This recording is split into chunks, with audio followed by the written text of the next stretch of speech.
Operation সিন্দুরে বড়সড় সাফল্য। সূত্রের খবর, ভারতের প্রত্যাঘাতে মৃত্যু হয়েছে জৈশ কমান্ডার আব্দুল রউফ আজহারের। 1999 সালের ভারতের IC-814 বিমানের অপহরণের কান্দাহার বিমান হাইজ্যাক মূল চক্রী ছিল সে।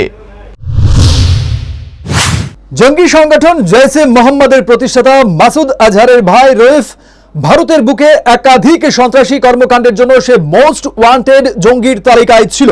2007 সালে রউফ জৈশের প্রধান হয়। মাত্র 24 বছর বয়সেই সে ভারতের IEC-814 বিমান অপহরণের গোটা পরিকল্পনা করে।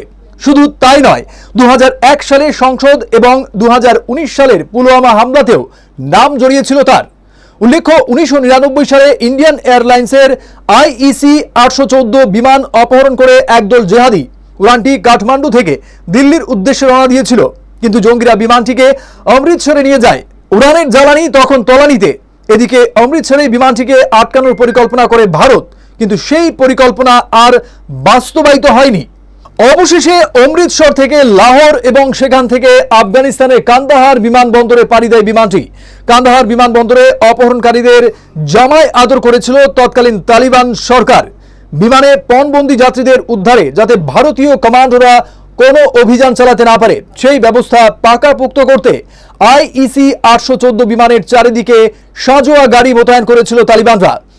এক প্রকার বাধ্য হয়ে জৈশ-ই মোহাম্মদের প্রতিষ্ঠাতা ও মুম্বাই হামলার অন্যতম চক্রী মাসুদ আজহার, মুস্তাক আহমেদ জরগার ও ওমর সঈদ শেখের মতো 3 কুখ্যাত জঙ্গিকে মুক্তি দিয়েছিল ভারত। আর সেই সব দিনের সাক্ষী ছিলেন ইন্টেলিজেন্স ব্যুরোর তৎকালীন প্রধান তথা ভারতের বর্তমান জাতীয় নিরাপত্তা উপদেষ্টা অজিত দোভাল।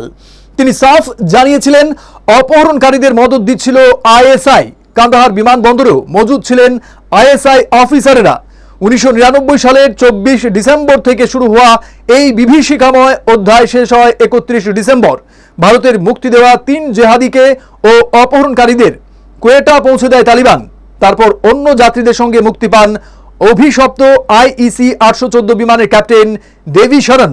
এত বছর পর এবার সেই রউফকে শেষ করল Bharat. Bureau report, headlines, Tripura national.